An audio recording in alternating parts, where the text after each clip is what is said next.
యాకోబు రాసిన పత్రిక 4వ అధ్యాయము. మీలో యుద్ధములను పోరాటములను దేని నుండి కలుగుచున్నవి?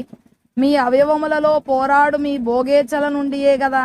మీరు ఆశించుచున్నారు గాని మీకు దొరకుటలేదు, నరహత్య చేయుదురు, మత్సరపడుదురు గాని సంపాదించుకొనలేరు, పోట్లాడుదురు, యుద్ధము చేయుదురు గాని దేవుని అడుగనందున మీకేమీ దొరకదు.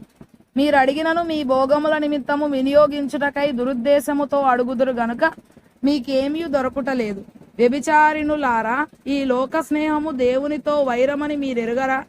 కాబట్టి ఎవడు ఈ లోకముతో స్నేహము చేయగోరునో వాడు దేవునికి శత్రువగును.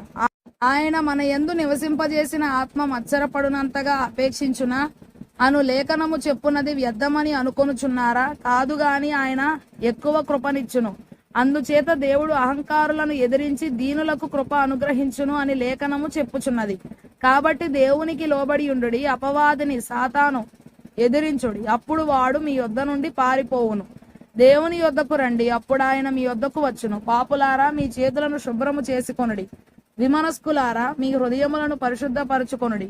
వ్యాకులపడుడి, దుఃఖపడుడి, ఏడువుడి.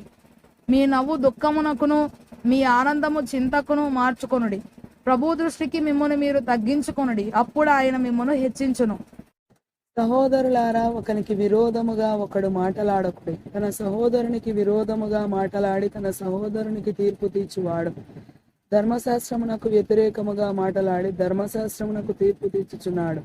నీవు ధర్మశాస్త్రమునకు తీర్పు తీర్చిన ఎడల ధర్మశాస్త్రమును నెరవేర్చువాడవు కాక న్యాయము విధించువాడవైతివి, తీర్పరివైతివి. ఒక్కడే ధర్మశాస్త్రమును నియమించి న్యాయము విధించువాడు తీర్పరి.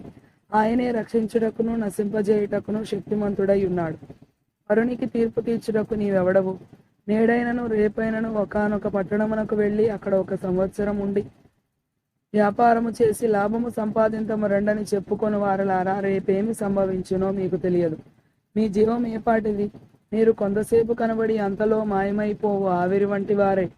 కనుక ప్రభు చిత్తమైతే మనము బ్రతికి ఉండి ఇది అది చేతమని చెప్పుకొనవలను. ఇప్పుడైతే మీరు మీ డంబముల యందు అతిశయపడుచున్నారు. ఇట్టి అతిశయం అంతయు చెడ్డది. కాబట్టి మేలైనది చేయనెరిగియు అలాగు చేయని వానికి పాపము కలుగును.